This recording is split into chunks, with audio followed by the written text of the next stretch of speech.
পোড়া মশলায় আম কাসুন্দি চিকেন করার ইচ্ছা তো হয়েছিল সেই শিলিগুড়িতে খাওয়ার পর। তারপর প্রিয়স্মিতা এত টেস্টি করেছে, আমি তুই খাওয়াস নি, আমি এবার রান্না করবো, দেখ আমি জানি না কেমন খেতে হবে। হ্যাঁ, আমের একটা গন্ধ বেরোচ্ছে, তার সাথে কাসুন্দির একটা গন্ধ রয়েছে, আর অনেকক্ষণ ম্যারিনেশন করে রেখেছি আমের ভিতর যাতে গন্ধটা ভালো করে ঢুকে যায়।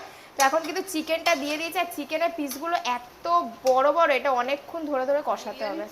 এই যে কত বড়, হ্যাঁ কষা খাবো। এই যে এত বড় বড় চিকেন নিয়েছে, বিরিয়ানি খাওয়ার ইচ্ছা ছিল তো তাই বিরিয়ানি খাওয়াইনি, তাই তোমার বর কষাই খাবে বড় বড়। তো চলো এবার রান্না বান্না করে নিই, আর রিয়া ওখানে স্যালাড কাটবে। আর অলরেডি 3টে বাজে, স্যালাড কেটে নাও। 3টে বাজে, আমরা খেয়ে নিয়েছি পান্তা ভাত পরোটা, অনেক কিছু খাওয়া হয়ে গেছে, তাই এখন চাপ নেই অত একটা। বৃষ্টি আসছে, বাইরের ওয়েদারটাও খুব ভালো হয়ে গেছে। আর কি বলবো, রিয়া নতুন সংসারে রান্না বান্না করছি। তো চলো এবার রান্নাটা করে নিই, তবে টেস্ট কেমন হচ্ছে তোমাদের জানাচ্ছি। ও আলুটাই দিতে ভুলে গেছিলাম, দেখেছো? তো আলুটা আমি দিয়ে দেবো যাতে তাড়াতাড়ি কষাটা হয়ে যায়। কষাটা, আলু ও কষা আমার খেতে খুব ভালো লাগে।